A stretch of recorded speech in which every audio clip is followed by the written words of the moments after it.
సేవ చేయడానికి ఎన్నో మార్గాలు ఉన్నాయి. స్వచ్ఛంద సంస్థలు పెట్టుకుని లేదా ఇంకో రకంగా సేవ చేయొచ్చు. సేవ చేయాలన్న దృక్పథం మనసులో ఉండి ఆ సేవ చేయడానికి స్వచ్ఛంద సేవా సంస్థలు లేకపోతే మామూలుగానో అయితే ఒక మధ్య తరగతి సామాన్య పౌరుడు కొంతమందికి సేవ చేయగలుగుతాడు. కానీ రాజకీయాల్లోకి వస్తే ఆ సేవను మరింత మందికి చేయడానికి అవకాశం ఉంటుంది అంటూ సేవలు చేయడం కోసమే రాజకీయాల్లోకి వచ్చి తాను నమ్మిన పార్టీ అది ఏదైనా సరే అధినాయకుడిని నమ్మి ఆ పార్టీ కోసం అపహర్నిశలు కృషి చేస్తున్నప్పటికీ కూడా తన సేవల్ని గుర్తించకుండా అధిష్టానం ఎప్పుడు కూడా మెహర్బానీలకే చెప్పే నాయకులకే పట్టం కట్టి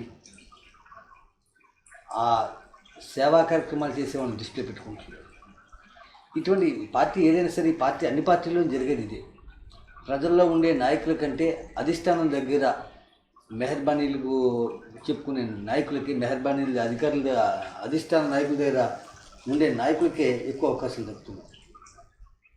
గత 2 దశాబ్దాలుగా ప్రజలకు సేవ చేయడం కోసం వచ్చి రాజకీయాల్లోకి వచ్చి ఆక్వా రంగాన్ని ఓ పక్కన సాగు చేసుకుంటూ ఆర్థికంగా నలుగుతున్నప్పటికీ కూడా సేవ చేసుకుంటూ వచ్చి రాజకీయాల్లో ఉండే దీన్ని మరింత విస్తృతంగా సేవ చేయొచ్చు అన్న దృక్పథంతో రాజకీయాల్లోకి వచ్చి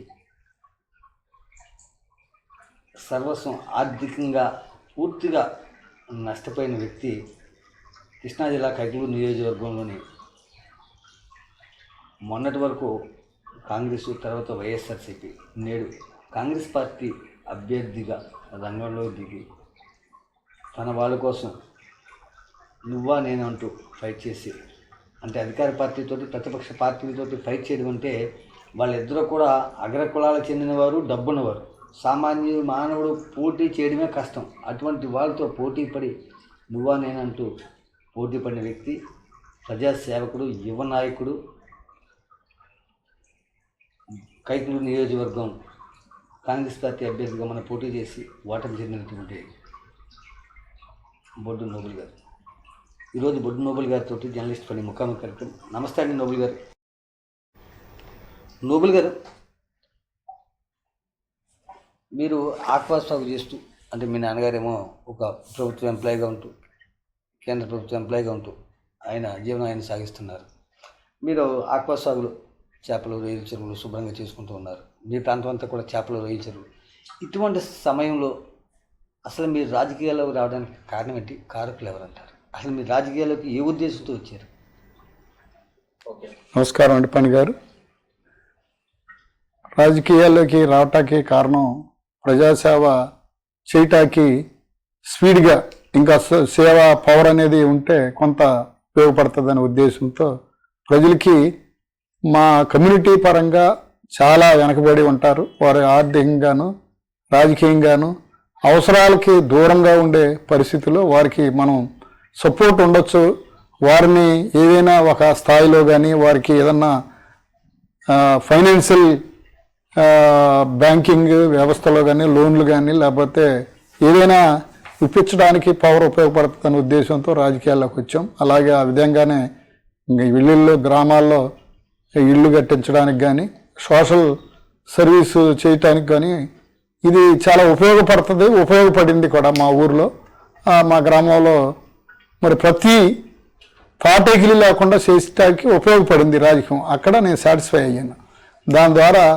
అలాగే మా తల్లిదండ్రులు పక్షాన ఒక కమ్యూనిటీ స్థలం తీసుకుని ఆ స్థలంలో ఒక 30 సెంట్లు డెవలప్ చేసి దానిలో ఒక స్కూలు, అంగన్వాడీ బిల్డింగు నిర్మాణం చేసి మా సొంత ధనంతో స్కూల్ని నిర్వహించడం జరిగింది. నోబుల్ గారు, అంటే రాజకీయం అంటే అవకాశవాదం అని ఏంటి దోచుకోవడం, దాచుకోవడానికి ఒక వ్యాపారాలు చేసే వాళ్ళకి లేకపోతే అవకాశవాద రాజకీయాలు ఎక్కువ దొరుకుతుంది. అంటే అవకాశవాదం అంటే ఎలా అంటే అధికారం ఏ పార్టీలో ఉంటే ఆ పార్టీలోకి ఉంటుంది. కానీ 2004 నుంచి మీరు ఇప్పటి వరకు వైఎస్ఆర్ కుటుంబం వెనకాలే ఉంటూ అంటే పార్టీ ఇప్పుడు కాంగ్రెస్ రాజశేఖర రెడ్డి ఎత్తుకున్నప్పుడు రాజశేఖర రెడ్డి గారు కాంగ్రెస్లో ఉన్నారు మీరు. తర్వాత ఆయన మరణాంతరం వైఎస్ఆర్సీపీలోకి వెళ్ళారు. ఇప్పుడు మరలా షర్మిల గారు వెనకాల ఉన్నారు. అంటే ఈ అసలు ఆయన కుటుంబం అంటే మీకు అంత అభిమానం ఏంటి? కారణం ఏంటి? కారకులు ఎవరంటారు? అభిమానం అంటే రాజకీయాల్లో నేను 2006 ఎంపీపీ ఎలక్షన్లో నేను పోటీ చేయడం జరిగింది. జరిగిన క్రమంలో ఎరినేని రాజా రామచంద్ర ఎమ్మెల్యే గారు ఓడిపోయిన తర్వాత ఎంపీపీకి అవ్వలేదు, ఎంపీటీసీగా గెలిచాం. కానీ తర్వాత సీఎం గారు రాజశేఖర రెడ్డి గారి దగ్గరికి తీసుకెళ్తే ఆయన రాజకీయాలు క్షుణ్ణంగా పరిశీలన చేసి ఏదో మొత్తం మీద నాకు ఒక సపోర్ట్ భరోసా ఇచ్చాడు. ఏంటంటే నువ్వు అక్కడ అంత ధనం ఖర్చు పెట్టినప్పుడు ఒక ఎమ్మెల్యే అయిపోయేవాళ్ళు మా స్థానంలో అయితే నీకు ఫుల్ సపోర్ట్గా ఉంటాను, నీకు రాజకీయాల్లో నీకు మంచి స్థానం వచ్చే వరకు నేను నీకు సహాయం చేస్తాను, సపోర్ట్గా ఉంటాను, నువ్వేమీ అధైర్యపడవద్దు అని చెప్పి భరోసా ఇచ్చే నాయకుడు రాజశేఖర రెడ్డి గారు. దాంతో నేను ఒక నమ్మకం, నేను ఈయన ద్వారా ఉంటే ఈయన ద్వారా మన ప్రజలకి ఇంకా మేలైన సేవ చేయటానికి అవకాశం కలుగుద్దేమనే ఉద్దేశంతో నేను రాజకీయాల్లో ఉండటానికి రాజశేఖర రెడ్డి గారి కుటుంబం వెనకాల ఉండటానికి కారణం. రాజశేఖర రెడ్డి గారి మరణం తర్వాత మళ్ళీ జగన్మోహన్ రెడ్డి గారు వెనకాల వచ్చారు. జగన్మోహన్ రెడ్డి గారిని అయితే మీరు మోసేసారు ఏంటి, దీనికి కారణం ఏంటంటారు? అదే ఆ తండ్రి చనిపోయిన తర్వాత సపోర్ట్గా మరి తన తండ్రి అభిమానినిగా నేను వాళ్ళ కుమారుడికి మా వంతు సపోర్ట్ ఉండాలనే ఉద్దేశంతో కాంగ్రెస్ పార్టీ ఇంకా అప్పుడు 4 సంవత్సరాలు పైబడి పవర్లో ఉన్న పవర్ను వదిలేసి మరి జగన్మోహన్ రెడ్డి గారిని సపోర్ట్గా ఉండాలనే లక్ష్యంతో మరి మేము ఉన్నాం. దాన్ని మరి ఆ విధంగా ముందు కొనసాగట కారణం అది. మీరు రాజశేఖర రెడ్డి గారి అభిమానంతో జగన్మోహన్ రెడ్డి గారు సపోర్ట్ చేశారు, జగన్మోహన్ రెడ్డి గారిని మోసారు, అన్నీ చేశారు. కానీ జగన్మోహన్ రెడ్డి గారు ఇప్పుడు ఆయన వల్ల మీరు ఆర్థికంగా కూడా లాసిపోయారు. అంటే చాలామంది రాజకీయాల్లోకి వచ్చిన తర్వాత జగన్మోహన్ రెడ్డి గారిని అడ్డు పెట్టుకుని సంపాదించుకున్నారు, అవన్నీ మీకు తెలుసు. కానీ మీరు అంత లాసిపోయినప్పటికీ కూడా మీరు జగన్మోహన్ రెడ్డి గారి మనసును గెలుచుకోలేకపోయారు. కారణం ఏంటంటే అంటే ఆయన ఎంతోమంది ఆర్థికంగా లేని వాళ్ళకి లేకపోతే ఇంకోటి చేసి ఆయన మంత్రులు ఇచ్చాడు, ఎమ్మెల్సీలు ఇచ్చాడు, లేకపోతే ఏమో శాసనమండలి చైర్మన్ కూడా మన మోషన్ రెడ్డి గారికి ఇచ్చారు, ఇలాగ అనేక పదవులు ఇచ్చారు. కానీ కైకలూరు నియోజకవర్గంలో నోబెల్ గారు అంత వెనకబడ్డానికి కారణం ఏంటి? జగన్మోహన్ రెడ్డి గారి మనసు ఎందుకు గెలుచుకోలేకపోయారు? ఎందుకు గెలుచుకోలేకపోయామనంటే ఆయన అంతా కమర్షియల్గా ఆలోచిస్తాడని నాకు దగ్గరుండి నాకు ఆయన చూస్తే ఇంత కమర్షియల్గా ఉండేవాళ్ళు నాకు పదవ ఇవ్వలేకపోవట కారణం అనిపించింది చివరి క్షణంలో. ఎందుకంటే ఆయన అనేక మార్లు నేను కలిసి చెప్పినప్పటికీ తన భావంలో మరి మార్పు రాలేదు. నేను అనేక మందిని కలిశాను కింద నుంచి పై వరకు. చివరి క్షణంలో కూడా నీకు ఒక గుర్తింపు నేను తీసుకొస్తాను, స్టేట్ పదవి ఇస్తానని ఆ మిథున్ రెడ్డి చెప్పాడు, కానీ జగన్మోహన్ రెడ్డి అయితే మాట ఇవ్వలేదు. ఇక దాంతో ఈ పదవిలో ఇవన్నీ వచ్చి మనకి చేసి పెట్టాయి కదా, నా వెనకాల ఉన్న ప్రజలు నన్ను పదవ అని వారు అడిగితే నేనే వాళ్ళని అభ్యర్థించాను తప్ప నేనైతే నాకు పదవి లేకపోయినా నేను ప్రజాసేవ చేయటానికి సిద్ధపడ్డాను కనుక నాకు పవర్ ఉండవసరం లేదు. ఎందుకంటే మీకు పదవి అవసరం లేదు, లేదా డబ్బు ఆశించాలి, మీరు రాజకీయాలకు వెళ్ళాలి. కానీ మిమ్మల్ని నమ్ముకున్న అభిమానులు కొంతమంది ఉంటారు. అంటే కొంతమంది అందరూనే పదవులు చేస్తున్నారు, మా నాయకుడికి కూడా పదవి రావాలి అనే అభిలాష వాళ్ళకి అభిమానం ఉంటుంది. దానికి కూడా మీరు గట్టిగా కృషి చేయలేదు అని కూడా విచారణ చేస్తుంది. అధిష్టానం దగ్గర గట్టిగా మీరు కృషి చేసుకుంటే మీకు పదవులు దక్కాయి. మీరు ఎప్పుడు ప్రజల్లోనే ఉన్నారు తప్ప అధిష్టానం దగ్గర మెప్పు పొందలేదు. అది వాస్తవం అంటారా? మెప్పు పొందలేదంటే లాబింగ్ చేయలేదు. లాబింగ్ ఇల్లు చేసే తత్వం మనకు కాదు. నేను ఫేర్గా ఉంటాను, నేను ప్రజాసేవ చేస్తున్నాను, నాకు పదవి ఇవ్వాలంటే అడిగి 2-3 సార్లు వాళ్ళు ఇన్ఛార్జీలు, వాళ్ళు క్వార్టరీ, వాళ్ళంతా ఎమ్మెల్యే మంత్రులు వీళ్ళందరూ నాకు రికమెండేషన్ చేస్తున్నానని చెప్తున్నారు. ఇదిగో వస్తుంది వెయిటింగ్ చేయమని పదవులు అని చెప్పారు తప్ప నేను చివరి దాకా గడుపుకుంటూ వచ్చారు ఊపుతో. నేను అలాగే పార్టీలో 2024 జనవరి దాకా ఫిబ్రవరి దాకా వాళ్ళ వెనకాలే ఉన్నాను. అయినప్పటికీ నాకు నిరాశ కల్పించారు. నేను దాని ద్వారా కైకలూరు నియోజకవర్గంలో నోబెల్ గారు ఆనాటి ఎమ్మెల్యే, మీ వైఎస్ఆర్సీపీ ఎమ్మెల్యే దూలం నాగేశ్వర గారిపై అనేక ఆరోపణలు వచ్చినాయి. మీరు కూడా కొన్ని ఆరోపణలు చేశారు పత్రికాముఖంగానే.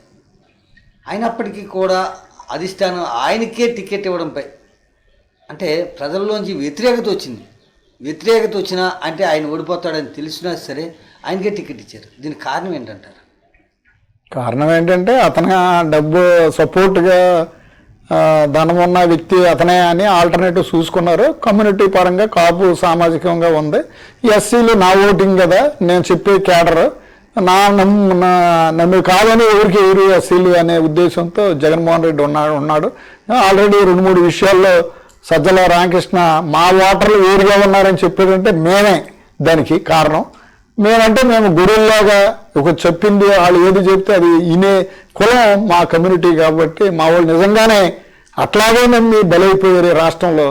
ఎందుకంటే చంద్రబాబు నాయుడు గారు నమ్మడు, జగన్మోహన్ రెడ్డి మమ్మల్ని తక్కువగా చూసి ఈ కైకలూరు నియోజకవర్గంలో ఇప్పటికి కూడా చాలా నిరుపయోగంగా ఉన్న మాలిపల్లులు పల్లెలు ఉన్నాయి. మా ఇన్ఫ్రాస్ట్రక్చర్ ఎక్కడా డెవలప్ చేయలేదు. ఉదాహరణ మా రోడ్డు, మా ఇంటి ఎదురుగా రోడ్డే మీకు కనపడుతుంది. అది పరిస్థితి. నోబుల్ గారు, కైకలూరు నియోజకవర్గం చూసుకుంటే ఇప్పుడు ఈ సామాజిక వర్గం ఏదైతే ఉందో అంటే ఓటు బ్యాంక్ కింద వాడుకుంటున్నారు. ఏ పార్టీ అయినా సరే, అటు తెలుగుదేశం అవ్వచ్చు, ఇటు వైఎస్ఆర్సీపీ అవ్వచ్చు, లేకపోతే కాంగ్రెస్ అవ్వచ్చు, ఆనాడు కాంగ్రెస్ అవ్వచ్చు. అంటే మిగతా కులాలన్నీ కూడా నామినేట్ పదవులు చేస్తున్నాయి, లేకపోతే ఏఎంసీలను చేస్తున్నాయి, ఇటువంటివన్నీ చేస్తున్నాయి. కానీ ఈ సామాజిక వర్గాన్ని ఇప్పుడు దాకా ఏ పదవి చేపట్టలేదు ఎవరు కూడా. ఇప్పుడు ఇక్కడ నోబులని కాదు, లేకపోతే ఇంకొకరిని కాదు, ఏ పార్టీలో కూడా లేదు. అంటే ఈ సామాజిక వర్గాన్ని అన్ని పార్టీలు ఓన్లీ ఓటు బ్యాంక్ కింద వాడుకుంటాయంటారా?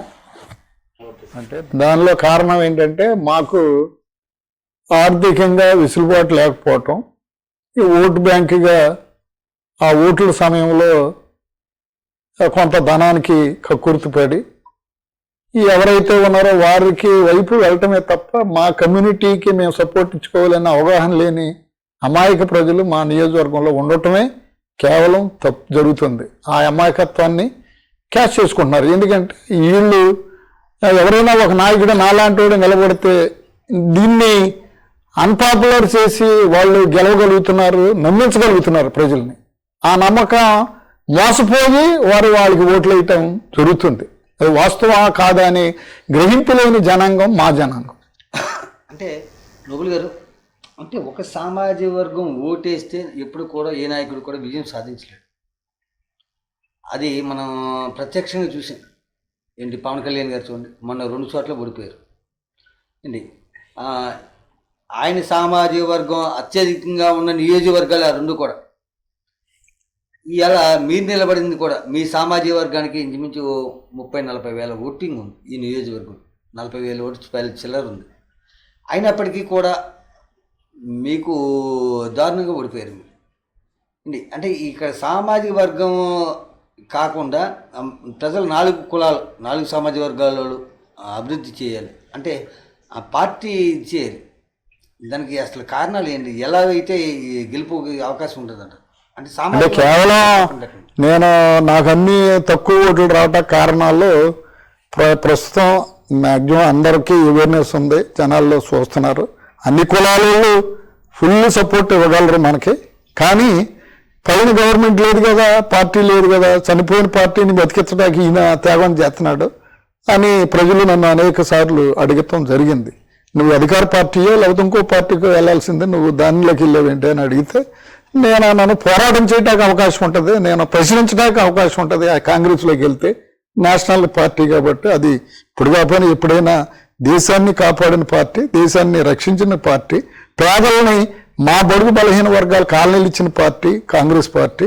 మా ఊరికి సంక్షేమ పథకాలు అలాగా అనేక నేషనలైజ్డ్ బ్యాంక్స్ని మరి చేసి దాని ద్వారా మా వాళ్ళకి ఇప్పుడు ఇవాళ అందరు బ్యాంకుల్లోకి వెళ్తే సమానంగా ఇవాళ కూర్చుంటున్నారంటే కేవలం కాంగ్రెస్ వల్లే. కానీ ఆ కాంగ్రెస్ చేయటం వల్ల సంక్షేమ పథకాలని మా వాళ్ళకి అందినాయి అంటే కేవలం కాంగ్రెసే అనే ఉద్దేశంతో కాంగ్రెస్ పార్టీలోకి వెళ్ళడం జరిగింది.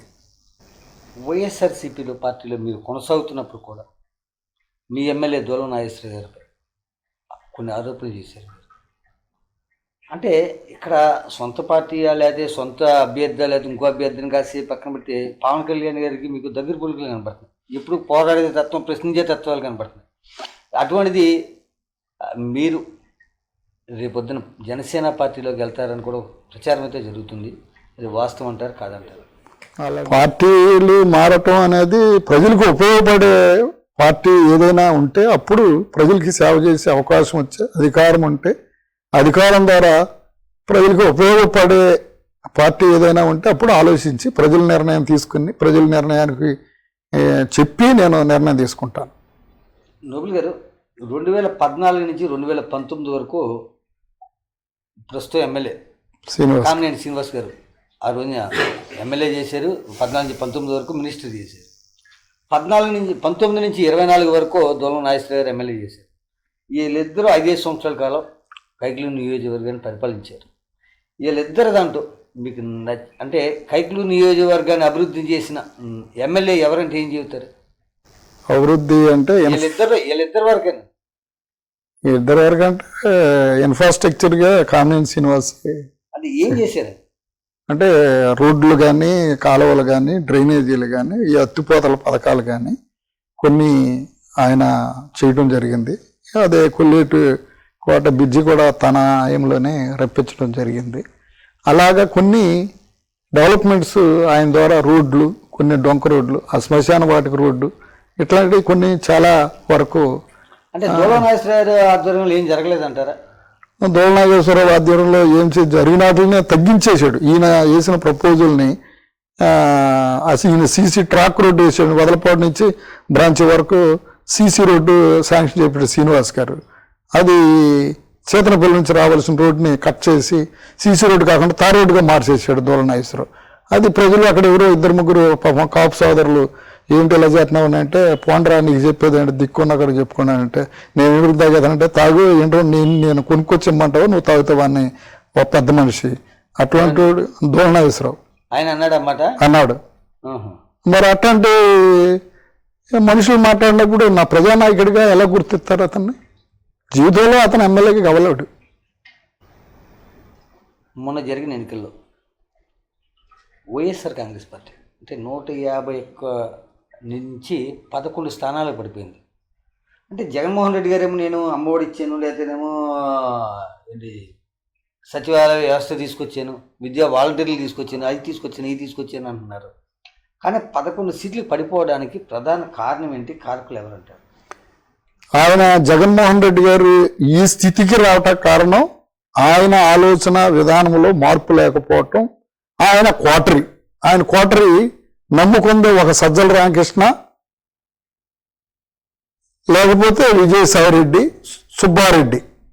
ఈ ముగ్గురు చెప్పిన వాటిని ముగ్గురులో కూడా టైప్ ఉండేది కాదు. ఎవరైనా ఒక నాయకుడిని తీసుకెళ్ళి ఇలా ఇతనికి పదవి రాలేదని చెప్తే ఇతని మీద మొత్తం మీద ఆ కార్యకర్త బలైపోయాడు తప్ప మరి అతను కార్యకర్తలని ఒక కమిటీని గ్రామాల్లో ఒక రాజకీయ నాయకుల్ని ప్రోత్సహించలేని పరిస్థితి. జగన్మోహన్ రెడ్డి గారు కేవలం వాలంటీర్లు మాత్రమే నాకు ఉపయోగపడతారనే ఉద్దేశంతో వాలంటీర్ని నమ్ముకున్నాడు, వాలంటీర్ వ్యవస్థను నమ్ముకున్నాడు. వాలంటీర్లు ఎవరండి? మేము పెట్టినోళ్ళు, కార్యకర్తల లీడర్లో పెట్టిన వాళ్ళు లీడర్ మాట అంటారు. కానీ వారు స్వయంగా జగన్మోహన్ రెడ్డి గారికి ఓట్లు వేయమనే పరిస్థితి అయితే లేదు. ఆ స్థానం తెలియకోకుండా జగన్మోహన్ రెడ్డి గారు వారు నాకు వాలంటీర్లు అన్నారు, 50 ఓట్లు తప్పకుండా ఒక్కొక్క వాలంటీర్ 50 ఓట్లు వేపిస్తాడు, నేను ఈజీగా గెలుస్తానని అతి విశ్వాసం ఆయనలో ఉండటం వల్ల కేవలం పడిపోయాడు.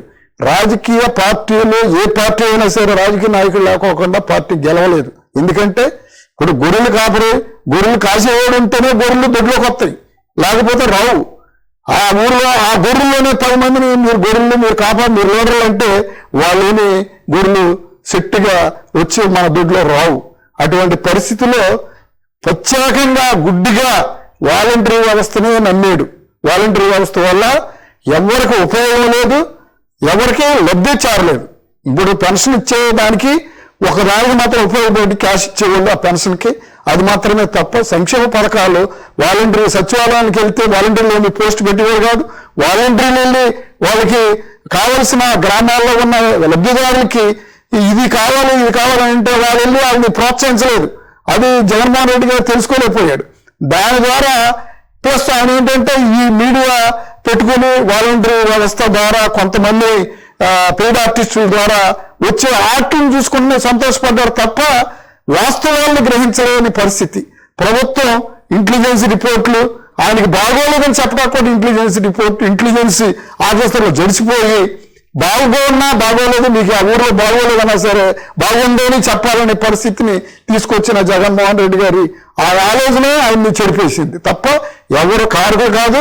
దానికి ఆయనే పూర్తిగా రెస్పాన్సిబిలిటీ ఫీల్ అవ్వాలి.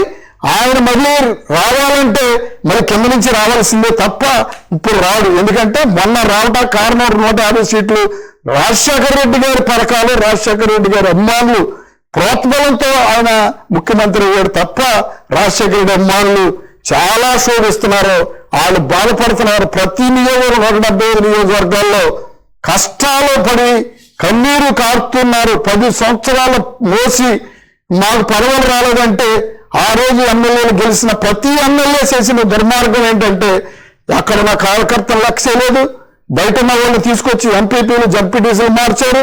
ఒకవేళ నా ఓటు కోడికి ఏదన్నా రిజర్వేషన్ సీటు జడ్పీటీసీలు ఎంపీటీసీ వస్తే ఆ రిజర్వేషన్ కూడా మార్చేసి ఎమ్మెల్యేలు మాటిని ఆ రిజర్వేషన్ కూడా మార్చేసిన మనుషులు ఈ నాయకులు ఎమ్మెల్యేలు ఉన్నారు. ఆ ఎమ్మెల్యేలు చెడుగు మొత్తం జరిగిపోయింది, నష్టం రావట కారణం ఆ ఎమ్మెల్యేలు కుట్రలు కుతంత్రాలే. కార్యకర్తల్ని చంపేతే ఎవరు బతుకుండలేరు. ఏ పార్టీ బతుకుండాలంటే భారతదేశంలో కార్యకర్తలు ఉండాలి, రాజకీయ నాయకులు ఉండాలి. రాజకీయ నాయకులు 10 మంది రాజకీయ నాయకులు ఉంటేనే రాజకీయ వ్యవస్థ బాగుపడద్ది. ప్రజలకి మేలు చేసినప్పుడు ప్రజలు తప్పకుండా మేలు చేసేవాడు నాయకుడు. ఆ నాయకుడు ఈ ప్రజల మాట అనుకోకుండా నా మాటే అందరూ వినాలని ఆ భావంతో జగన్మోహన్ రెడ్డి ఉంటాం. ఎమ్మెల్యే కూడా ఇక్కడ నష్టం జరుగుతుందని చెప్పలేని స్థితిలో ఉన్నాడు జగన్మోహన్ రెడ్డి గారు. అది కూడా ఈయన కదా అపాయింట్మెంట్ లేదు. నేనే సీఎంఓలోకి ఒకరోజు ఫిబ్రవరిలో వెళ్ళాను. సీఎంఓలో మాధురి మేడం కలమ్మని ధనంజయ రెడ్డిని మిథున్ రెడ్డి పంపిస్తే సజ్జల కానీ వీళ్ళు కానీ బయట కూర్చున్నా నేను ఉదయబాను పిల్లలు రామకృష్ణారెడ్డి గారు అక్కడ కూర్చున్నాడు. ఆయన 3 గంటలు వెయిట్ చేశాడు, కానీ ఆయనకు కూడా అపాయింట్మెంట్ రాలే. లోపలికి నేను పిలవలేదు. నేను కూడా అక్కడ పిలిచి రాత్రి 8కి వెళ్ళిపోండి వెళ్ళిపోయి కానీ ఆ ధనంజయ రెడ్డి వచ్చి మమ్మల్ని వెళ్ళిపోమని అన్నాడు. అటువంటి పరిస్థితుల్లో నేను చూసి చాలా అట్ అయ్యాను. ఈలో సెకండ్ క్యాడరేట్ అది పిల్లలు రామకృష్ణారెడ్డికి అపాయింట్మెంట్ లేదు, సజ్జలకి ఈయన ఉదయబానికి లేకపోతే ఉదయబాని నేను కిందకి దిగుతా. ఇదే కారణం రాజశేఖర రెడ్డికి దీనికి చాలా 100% ఉంది. రాజశేఖర రెడ్డి గారి పరిపాలనకి దీనికి చాలా కష్టం అని అంటే ఆయన ఎలక్షన్ ముందే మారిపోతాం పార్టీ అనుకున్నాను. ఉదయబాని గారు పాపం మరి వేగు పట్టాడు ఆయన మహానుభావుడు. తర్వాత ఇప్పుడు జనసేనలోకి వచ్చాడు. అట్లాంటి కార్యకర్తలు ఎమ్మెల్యేలు ఏపో తక్కువ తప్ప వాళ్ళ పరిస్థితి అయితే వాళ్ళు బాగోలేదు. జగన్మోహన్ రెడ్డి గారి పార్టీని నిలబెట్టాలంటే ఆయన మొదటి నుంచి కింద నుంచి పైకి రావాలి తప్ప ఇప్పుడు ఇంకా పరిస్థితిలో అది మళ్ళీ బతికి బట్టగట్టే పరిస్థితి అయితే లేదు. ఎందుకంటే పార్టీలో ఉన్న పెద్ద కేడర్ ఆయన వెనకాల తిరిగిన దారిలో ఆయన వదిలేసి పరిస్థితి వచ్చింది. ఎందుకు వచ్చిందంటే కేవలం ఆయన డబ్బు, ఆయన ధర్మం, ఆయన పదవి కాదు, ఆయన స్వభావంలో మార్పు లేదు. క్రూరంగా ఆలోచిస్తున్నాడు, మనుషుల్ని ప్రేమించలేడు, మనుషులు గొప్పదనాన్ని చూడలేడు అని నాయకులు ఎమ్మెల్యేలు భయభ్రాంతులైపోయాను. అటువంటి పరిస్థితుల్లో జగన్మోహన్ రెడ్డి గారు మార్పు అనేది మేము చూడలేము. ఎందుకంటే ఈ మధ్యకాలంలో తల్లిని నేనైతే అప్పుడే అసలు రిజెక్ట్ అవ్వాలి. తల్లిని గౌరవ అధ్యక్షురాలుగా తీసేసిన క్షణంలోనే రాష్ట్రం మొత్తంలో వైఎస్ఆర్ కాంగ్రెస్ పార్టీ కేడర్ ఒకసారి అవక్కయ్యారు. ఏంటి తల్లినే తీసేసేటంటే బయట కాదు కదా అని భయపడ్డారు. ఆ తర్వాత షర్మిల గారు పాదయాత్ర చేసి ఆయన్ని పార్టీని బతికిస్తే ఆయన ఏం చేశాడు మీరు చూశారు, రాష్ట్రం అంతా చూశారు. హింస పెట్టాడు, బయట పార్టీ పేద ఆర్టిస్టులతో కౌంటర్ వేపించాడు, ఆమెను ఇబ్బందులు పెట్టాడు. ఆమె పార్టీ పెట్టుకుంటూ ఇప్పుడు నా వల్ల నేను ఓడిపోయాను అంటున్నాడు. మరి పరిస్థితులు నీకు అన్నీ తెలిసిన జగన్మోహన్ రెడ్డి గారికి మరి ఒక స్త్రీ కంట్రోల్లో ఉంటే ఏ సంసారం బయటికి పైకి రాదు. ఆడవాళ్ళు మాట్లాడిన వాళ్ళు సంసారం కానీ వ్యాపారం కానీ సంస్థలు కానీ బాగుపడిన దాఖలాలు చాలా తక్కువ. ఎందుకంటే స్త్రీలు తన ఆలోచన తక్కువగా ఉంటుంది, కొంచెం ఆలోచిస్తారు, సులభంగా ఎక్కువ ఆలోచిస్తారు. ప్రజలు శ్రేయస్ కోరలేరు వాళ్ళు, ఎందుకంటే ప్రజల ఆలోచన వారికి తెలియదు కనుక. కాబట్టి ఆయన జగన్మోహన్ రెడ్డి గారు ఒక భారతి గారి మాటినే నష్టపోయాడని చాలా మంది జనం అనుకుంటున్నారు. మరి అది నిజమే ఒట్టుదో ఆ భగవంతుడికి తెలుసు, మరి వాళ్ళకే తెలుసు. కాబట్టి ఆ మార్పును తీసుకొచ్చుకోవాలంటే మళ్ళీ రాజశేఖర రెడ్డి గారి లాగా 40 సంవత్సరాలు కష్టపడితే తప్ప ఆయనకి మరలా ఛాన్స్ అయితే లేదు. నోబుల్ గారు, నాయకుడు అంటే అసలు ఎవరు? అంటే ప్రజల్లో మమేకమయ్యి ప్రజలకి సేవలు చేసేవాడు నాయకుడు అంటారా, లేకపోతే అధిష్టానం అంటే ఓ రాజకీయ పార్టీ అధిష్టానం అయినా అవ్వచ్చు, లేకపోతేనేమో సమాజంలో ఇప్పుడు ఒక కలెక్టర్ గారు ఉన్నారు, లేకపోతేనేమో ఒక ఎస్పీ గారు ఉంటారు. ఇటువంటి వాళ్ళకి వెళ్ళి నమస్కారాలు పెట్టి, ఇప్పుడు నేను వెళ్ళి 10 సార్లు ఎస్పీ గారికి నమస్కారం పెట్టి అనుకోండి, ఆ పని బాగున్నాం ఏంటంటే ఒకసారి కాబట్టి ఒకసారి కలెక్టర్ గారికి అయినా సరే. అదే పొద్దున్న ఏదైనా అవసరం అయితే నేను కలెక్టర్ గారికో ఎస్పీ గారికో ఎవరికో ఫోన్ చేస్తాను, పని అవుతుంది. ఏదో కొద్దిగా ముందు పని అయినా పైన ఫోన్ ఎత్తుతారు, కలెక్టర్ గారికి ఫోన్ చేసినప్పుడు ఫోన్ ఎత్తారు.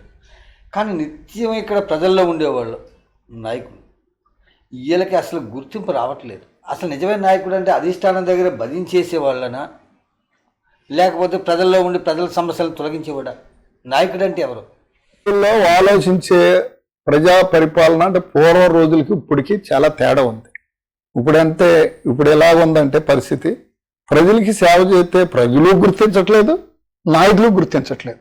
ప్రజలకు కాదు కావాల్సింది, నాయకుడికి ఏంటంటే వీడి దగ్గర ధనం ఎంత ఉంది, వీడి బ్యాక్గ్రౌండ్ ఎంత ఉంది, వీడు మన భవిష్యత్తులో ఉపయోగపడతాడు అనే ఆలోచన తప్ప వాళ్ళకి ఇతను ప్రజలకు సేవ చేస్తున్నాడు, ప్రజలు ఇతను వెనకాల ఉంటారు, ప్రజలు కోరుకుంటారు అనే ఆలోచన రాజకీయ పార్టీలకి లేవు, కరువైపోయింది. ఆ పూర్వ రోజుల్లో మీరు అన్నట్టుగా గ్రామాల్లో ఒక లీడర్ ఉంటే ఆ లీడర్ వెనకాల ఊరంతా ఉండేది. ఆ పరిస్థితుల్లో ఆ గ్రామంలో ఎవరైనా ఒక నాయకుడు వెళ్తే ఆ నాయకుడి దగ్గరికి వెళ్తే సరిపోయేది. ఇప్పుడు అట్లాంటి పరిస్థితి పోయింది. దానికి ఎందుకంటే మనుషుల్లో వాల్యూలు ప్రశ్న మీకు అర్థం కాలేదు నోబుల్ గారు, మీరు పాయింట్ అర్థం చేసుకోండి. ఇక్కడ ప్రజలకు సేవ చేసేవాడు నాయకుడా, లేకపోతే అధిష్టానానికి భజన చేసేవాడు నాయకుడా? ప్రజలకు సేవ చేసేవాడే నాయకుడు. ప్రజలకు సేవ చేసేవాడు నాయకుడు. కానీ నాయకుడు అంటే భజన చేసేవాడు ఆడు బయట ఎప్పుడు మార్కెట్లో పనికిరాడు. పదవులన్నీ అడిగి వస్తున్నాయి కదండి. వచ్చినా ఇప్పుడు గుర్తింపు పదవులు తీసుకున్నప్పుడు మా వైఎస్ఆర్ కాంగ్రెస్ పార్టీలో పదవులు చేసిన వాళ్ళు, స్టేట్ పదవులు చేసిన వాళ్ళు ఉన్నారు. ఆ ప్రజల్లో స్టేట్ పదవిలో అనుభవించిన వాళ్ళు, చేసిన వాళ్ళు ఉన్నారు. కానీ వారికి ఐడెంటిఫికేషన్ లేదుగా, ఆ పదవులతో క్లోజ్. ఆ పదవులతో కాదు. నాకు ఇప్పుడు 20 సంవత్సరాల నుంచి పదవులు లేవు, నన్ను గుర్తింపు ఉందా లేదా, ప్రజల్లో ఉంటున్నానా లేదా, ప్రజలకి సాయం చేస్తున్నానా లేదా, ఇట్లా ప్రజలకి మేలు చేసేవాడు ఉండాలి. ఇక్కడ ప్రజలకు మేలు మీరు 20 సంవత్సరాలు ప్రజలు మేలు చేస్తున్నారు, అన్నీ చేస్తున్నారు. కానీ ఇప్పుడు దాకా ఒక్క పదవి కూడా మీరు చేపట్టలేదు. సొంత రూపాయలు పాడు చేసుకుంటున్నారు. మిగతా వాళ్ళేమో సొంత రూపాయలు పాడు చేసుకోకపోయినా భజన చేసుకుని రూపాయలు సంపాదించుకుంటున్నారు. దీన్ని ఏ విధంగా చూడాలంటారు? అన్ని పార్టీలో ఉంది, అంటలేదండి, అన్ని పార్టీల్లోనే ఉంది. లాబింగ్ అనేది ఇప్పుడు సోనియా గాంధీ దగ్గర లాబింగ్ చేసి కిరణ్ కుమార్ రెడ్డి ముఖ్యమంత్రి అయ్యాడు, మళ్ళీ కనీసం ఎమ్మెల్యే కూడా గెలలేని పరిస్థితి ఉంది. అంటే ప్రజలు అంతా అబ్జర్వ్ చేస్తూ ఉంటారు. ప్రజల్లో నాయకుడా, వీడు అప్పటికప్పుడు పర్చేజ్ నాయకుడా, ఆ పర్చేజ్ నాయకుడిని గుర్తిస్తే అక్కడితో ఆగిపోద్ది. వాళ్ళు రాజశేఖర రెడ్డి జగన్మోహన్ రెడ్డి గారు కేవలం ఓడిపోవటానికి కారణం ఇదే. లాబింగ్ చేసి సజ్జల కిట్టం లేదా సుబ్బారెడ్డి దగ్గర లాబింగ్ చేసిన వాళ్ళు ఎమ్మెల్సీలు అయిపోయారు. ప్రజల్లో ఉన్నవాళ్ళు ప్రజల్లోనే ఉండిపోయారు. దాని ద్వారా నష్టపోయింది ఎవరు? పార్టీ పోయింది. అది గమనించే ఆ కింద నుంచి ఎవరన్నా రేపొద్దున ఎప్పుడో పార్టీ వస్తే గవర్నమెంట్ కింద నుంచి ఎవరో చూస్తాడు. పార్టీ క్యాడర్ని చూడకోకుండా ఉంటే ఎక్కడైనా సరే ఫెయిల్యూర్ అయిపోతారు పార్టీ. ఏ పార్టీ అయినా సరే, ఏ తెలుగుదేశం లేకపోతే కాంగ్రెస్ లేకపోతే వైసీపీ అనుకోవచ్చు. ఏ పార్టీ అయినా ప్రజల్లో పనిచేసే నాయకుడికి ఏదో ఒక పదవి ఇచ్చి ఆయన గౌరవించి ఆ ప్రజలకి ఇంకా మెరుగైన సేవలు అందించడానికి అవకాశం కల్పిస్తే తప్ప, లేకపోతే చెట్టు కొమ్మలన్నీ నరికేసుకున్నట్టు పరిస్థితి తప్ప వాళ్ళు మళ్ళీ మనుగడ సాగటం కష్టం. నోబుల్ గారు, 2004 నుంచి మీరు రాజశేఖర రెడ్డి గారి అభిమానిగా మారిపోయారు. రాజశేఖర రెడ్డి కాంగ్రెస్ పార్టీలు ఇచ్చేస్తున్నారు. అంతకుముందు కూడా కాంగ్రెస్లో ఉన్నా సరే 2004 నుంచి మరి ఎక్కువగా ఇచ్చేశారు. 2006లో మీరు ఎంపీపీగా పోటీ చేసి మీరు ఎంపీటీసీ గెలిచినప్పటికీ కూడా మెజార్టీ సీట్లు రాకపోవడం వల్ల మీరు ఎంపీపీ అవ్వలేకపోయారు ఆ రోజు. ఆ తర్వాత కూడా రాజశేఖర రెడ్డి గారు అది చేస్తాను ఇది చేస్తానని మీకు చెప్పారు, ఆయన ఏమి చేయలేదు. తర్వాత ఆయన మరణాంతరం జగన్మోహన్ రెడ్డి గారికి భజన చేశారు, జగన్మోహన్ రెడ్డి గారికి సేవ చేశారు మీరు, ఆయన కూడా ఏం చేయలేదు. తర్వాత ఇప్పుడు మళ్ళా షర్మిల గారు వెనకాల అంటే మళ్ళీ మీరు ఆవిడికి సేవ చేస్తున్నారు. ఇప్పుడు కాంగ్రెస్ పార్టీ అంటే చనిపోయిన పార్టీ మన రాష్ట్రంలో. ఆ చనిపోయిన పార్టీని షర్మిల గారిని చూసి మీరు అందులోకి వెళ్ళాను అన్నారు ఇందులో ఒక మాట. ఏంటి ఇప్పుడు నేషనల్ పార్టీ ఇప్పుడు అదైనా సరే ఇక అంటే మీరు ఎప్పుడు చూసినా వైఎస్ఆర్సీపీ కుటుంబానికి సేవలు చేయడమే సరిపోతుందండి. అసలు దీని వెనక కారణం ఏంటంటే రాజశేఖర రెడ్డి కుటుంబమే అనుకోవసరం లేదు, అది కాంగ్రెస్ పార్టీ కదా. కాంగ్రెస్ పార్టీని మరి బడుగు బలహీన వర్గాల పార్టీ, ఇందరమ్మ పార్టీ, మరి భూములు లేని వారికి భూములు పంచిన పార్టీ. అది మాకు ఇందరమ్మ కాలనీలుగా గ్రామాల్లో అనేక భూముల్ని ఎక్రోచ్ చేసి స్థలాలు ఇచ్చి కాలనీలు నిర్మాణం చేసిన పార్టీ కాంగ్రెస్ పార్టీ. కనుక ఆ పార్టీ పేద ప్రజలకి ఇంకా సేవ చేసే అవకాశం ఉన్నదని నమ్మకంతో నేను ఆ పార్టీలోనే ఉంటున్నాను తప్ప వేరే పార్టీలోకి వెళ్ళటానికి అవకాశం ఉన్నప్పటికీ వెళ్ళపోవట కారణం ఏంటంటే పేదలని సంక్షేమాన్ని కనమ పార్టీలు అంత విశ్వసించలేవు, అంత చేయలేవు. డెవలప్మెంట్ అనేది వాళ్ళు సొంత డెవలప్మెంట్ చూసుకున్న తర్వాత పేదోళ్ళు డెవలప్మెంట్ చూస్తున్నారనే ఉద్దేశం నాది. నోబుల్ గారు ఒక ప్రశ్నకి సూటిగా సమాధానం చెప్పండి. 2019 నుంచి 2024లో దూలం నాగేశ్వర గారు ఎమ్మెల్యే గారు ఉన్నారు, మీరు వైఎస్ఆర్సీపీలో ఉన్నారు. అంటే ఆయన మీరు టికెట్ నీకా నాకు అంట పోటీ పడ్డారు. అయితే టికెట్ మీకు ఇవ్వలేదు, అధిష్టానం ఆయనకి ఇచ్చింది. దాంతో మీరు అంటే మీరు గెలుస్తారా లేదని పక్కన పెడితే దూలం నాగేశ్వర గారి ఓటమి కోసమే అన్నట్టుగా మీరు మొన్న ఎలక్షన్లో నిలబడ్డారని ప్రచారం జరిగింది. అంటే దూలం నాగేశ్వర గారిని ఓడించాలి అన్న ఉద్దేశంతోనే మనం మీరు ఎలక్షన్లో నిలబడ్డారని ప్రచారం జరిగింది. అది వాస్తవం అంటారా? ఓడించడాకంటే మరి నేను 10 సంవత్సరాల్లో రాజకీయ పార్టీలో ఉన్నప్పటికీ నాకు పదవి రాకుండా అడ్డుకున్న వాడిని నేను అడ్డుకుంటాం తప్పులేదు కదా. దాని ఉద్దేశంతోనే అతను పార్టీ టికెట్ ఇవ్వద్దనగా ఇచ్చారు కాబట్టి నేను అతను వాడగొడతానని అధిష్టానం దగ్గర చెప్పొచ్చా. కావాలంటే మిథున్ రెడ్డి నన్ను బతులుమాడి లెటర్ ఇచ్చాడు, ఎస్సీ కార్పొరేషన్ చైర్మన్ నీకు ఇస్తున్నాను ఇదిగో లెటర్ అని. నాకు మన గవర్నమెంట్ రాదు కదా, నాకు ఇంకెందుకు, ఎందుకు రాదు అని అన్నాడు. ఎందుకు రాదంటే డిఎన్ఆర్ అనేవాడు అసలు ప్రజల్లో లేడు, అసలు ఓడిపోతాడని అన్ని సర్వేలు చెప్తుంటే మీరు అతను టికెట్ ఇస్తే రాష్ట్రంలో 175 నియోజకవర్గాలు అలాగే ఇచ్చారని నేను నమ్ముతున్నాను అన్న. అందుకే ఓడిపోతాడు, దాన్ని ఓడిపోతాడు నేను ఓడిస్తానని చెప్పొచ్చాను. ఇందుకోసం మీరు కోట్లాది లక్షలాది రూపాయలు ఖర్చు చేశారని కూడా ప్రచారం జరిగింది, అది వాస్తవం అంటారా? జరిగింది. నేను అంతే ఎక్కువ కాదు కానీ ఒక 50 లక్షలు ఖర్చు పెట్టి. దూలం నాగేశ్వర గారి మీద అంత పగబట్టడానికి కారణం ఏంటండి? పగబట్టడం అంటే అతను ఎప్పుడూ మా కెరీర్ నాకు ప్రతి దానిలో ఆటంకం కల్పించాడు. ఎంపీపీ ఎలక్షన్ వస్తే ఎస్సీ రిజర్వేషన్ వస్తే దాన్ని క్యాన్సిల్ చేయించాడు. సర్పంచ్ ఎలక్షన్ వస్తే జనరల్లో దాన్ని మహిళలు చేయించాడు. ఇట్లా ఒకదాని వెంబడి ఒకటే చేసుకుంటా వెళ్ళిపోతుంటే మరి నేను ఇంకా ఇక అడ్డుకట్ట అయిపోతే ఇంకా ఇంతే. అసలు ఆయనకి మీకు అంత శత్రుత్వం ఎందుకు వచ్చింది? ఆయన అడగలేదు. అంటే ఆయనకి సమకాలికులుగా మీరు ఎదుగుతున్నారనా, లేకపోతే మీ సామాజిక వర్గంలో ఒక బలమైన నాయకుడు అంటే వాళ్ళు అతను అంటే ఏంటంటే అతని మాట విన్నాని అతను అపోహ ఎదురుకెత్తానని అని చెప్తున్నాడు అంటే జనాలకి. నోబుల్ గారు, మీరు సేవ చేయడానికి వచ్చాను, సేవ చేయడానికి రాజకీయాల్లోకి వచ్చాను, లేకపోతే రాజకీయాల్లో ఉండే 10 మందికి సేవ చేయడం కుదురుతుంది అంటున్నారు. ఈ సేవ చేయడంలో కోసం అంటే ఈ రోజు అధికారంలో ఉన్న పార్టీలు తెలుగుదేశం అవ్వచ్చు, జనసేన అవ్వచ్చు, భారతీయ జనతా పార్టీ, ఇక్కడ మీకు బాగా కావాల్సిన మీ ఊరి పక్కనే ఉన్నటువంటి కామినేని శ్రీనివాసరావు గారు, వీళ్ళ ముగ్గురు ఎవరైనా సరే అంటే భారతీయ జనతా పార్టీలో కానీ కాంగ్రెస్ పార్టీలో భారతీయ జనతా పార్టీలోకి, తెలుగుదేశంలోకి, జనసేనలోకి, తెలుగుదేశం, జనసేన, బీజేపీ ఈ 3 పార్టీల్లోకి మిమ్మల్ని ఆహ్వానిస్తే మీరు ఆ 3 పార్టీల్లోకి వెళ్ళడానికి సిద్ధంగా ఉన్నారా, వెళ్తారా? సూటిగా చెప్పండి సార్. పార్టీలు సముచిత స్థానం నాకు కల్పించి అటువంటి గౌరవాన్ని ఇప్పటి వరకు జరిగిపోయిన నష్టాన్ని భర్తీ చేసే పార్టీ ఏదైనా ఉంటే అప్పుడు నేను ఆలోచిస్తాను. దాన్ని తప్పకుండా అది ప్రజలకి నాకు ఉపయోగపడే స్థానం కల్పిస్తే తప్పకుండా ఆలోచించి నిర్ణయం తీసుకుంటాం.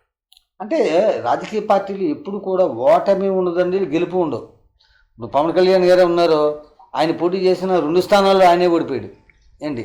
తర్వాత మొన్న ఆయన పోటీ చేసిన 21 స్థానాలే గెలిచాడు. ఇక్కడ గెలుపు ఓటంలో అంటే వచ్చిన అవకాశాన్ని వినియోగించుకున్న వాళ్ళు గొప్ప. అలాగే అధిష్టానం నుంచి అంటే ఆ 3 పార్టీలో ఏదైనా సరే అవకాశం ఇస్తే మీరు వెళ్ళడానికి సిద్ధంగా ఉన్నారని అడుగుతున్నాను. సంస్థ స్థానాన్ని బట్టి నేను చూసి తప్పకుండా ఆలోచిస్తాను. నోబుల్ గారు, కైకలూరు నియోజకవర్గంలో మీరు మొన్న జరిగిన ఎన్నికల్లో పోటీ చేశారు. గతంలో కైకలూరు నియోజకవర్గంలో పుట్టి పెరిగారు మీరు. గత 20 సంవత్సరాలుగా మీరు కాంగ్రెస్ పార్టీలోను వైఎస్ఆర్సీపీలోను ఉంటూ వచ్చారు. ఇక్కడ సమస్యలు మీకు అన్నీ తెలుసు. ఈ రోజుకి అంటే గతంలో పార్టీలు ఏ పార్టీ అయినా వదిలేను, బీజేపీ పరిపాలించింది, కాంగ్రెస్ పార్టీ పరిపాలించింది, వైఎస్ఆర్ కాంగ్రెస్ పార్టీ పరిపాలించింది, తెలుగుదేశం పరిపాలించింది. గతంలో పార్టీల సంగతి వదిలేస్తే ఈ రోజున కైకలూరు నియోజకవర్గంలో సమస్యలు ప్రధానంగా ఏంటి, ఏమున్నాయి, ఆ సమస్యలు పరిష్కరించడానికి ఇప్పుడు ప్రస్తుతం MLA Bharatiya Janata party MLA Kamineni Srinivas గారి దృష్టికి మీరు ఏమైనా తీసుకెళ్లారా? తీసుకెళ్లే ఉద్దేశం ఏమైనా ఉందా? ప్రస్తుతం మరి ఇప్పుడు బీజేపీ ఎమ్మెల్యేగా కామినేని శ్రీనివాస్ గారు ఉన్నారు. గత 5 సంవత్సరాల్లో అనేకమైన సంక్షేమ పథకాలని అందకుండా చేసిన పార్టీని చూసాం. ఆ పార్టీలో చాలా కుంటుపడిపోయిన పెండింగ్లో ఉన్న విషయాలు చాలా ఉన్నాయి. అవి నేను కామినేని శ్రీనివాస్ గారికి నేను చెప్పి వాటిని పరిష్కరించడానికి ప్రయత్నం చేస్తాను. ఎందుకంటే ఇంకా మొన్న ఎలక్షన్ జరిగింది, 3 నెలలు 4 నెలల్లోనే వాళ్ళు పరిష్కారం చేస్తారేమని చూస్తున్నాను. చేయకపోతే ప్రతిపక్షం నేనే, ఇక్కడ వైసీపీ అనేది లేదు కనుక ప్రతిపక్షంగా నేను ప్రజల తరఫున పోరాటం చేసి కామినేని శ్రీనికి వివరంగా చెప్పి ఆయనకి వాటిని పరిష్కరించే దమ్ము ధైర్యం ఉన్న లీడరు కామినేని శ్రీనే కనుక ఆయన దృష్టిలో ఇంకా నేను పెట్టి వాటన్నిటిని పరిష్కారం చేయగలననే నమ్మకం నాకుంది. అంటే కైకలూరు నియోజకవర్గంలో సమస్యలు ఏమున్నాయండి? మీరు అంటే పలానా సమస్యలు ఏం చెప్పండి.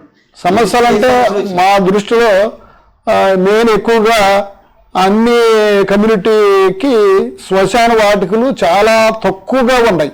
ఎక్కడెక్కడో పోరంబాగులోనూ ఎక్కడెక్కడో బర్రెల గ్రౌండ్గా వాడుకుంటున్నారు. వాటికి స్థలాలు కేటాయించి బర్రెల గ్రౌండ్లు సపరేట్ చేయాల్సిన బాధ్యత ఇక్కడున్న స్థానిక ఎమ్మెల్యేలకి ఉంది. అది తప్పకుండా మరి కామినేని శ్రీనివాస్ గారు చేస్తారని నేను నమ్ముతున్నాను. అలాగే కొన్ని ఆనందరావుపేట, చిగురుకోట, ఇట్లా కైకలూరు టౌను మరి ఇవన్నీ పెండింగ్లో ఉన్నాయి. వాటిని 5 సంవత్సరాల నుంచి నేను అడుగుతుంటే కూడా స్థానికంగా ఉన్న ఎమ్మెల్యే అదే పార్టీలో ఉన్న వాళ్ళనే గౌరవించకుండా పెండింగ్లో పెట్టాడు. కానీ మరి అది శ్రీనివాస్ గారు మరి ఆయన అయితే చేయగలడని నాకు నమ్మకం ఉంది. తప్పకుండా చేపిస్తా. అది నేను చెప్తే ప్రజలకు మేలు చేస్తాడని నేను కోరుకుంటున్నాను. చేయకపోతే దాని మీద ఉద్యమం చేసి ఆయనతో ఎలా చేయించాలో నాకు నా పార్టీకి తెలుసు కనుక.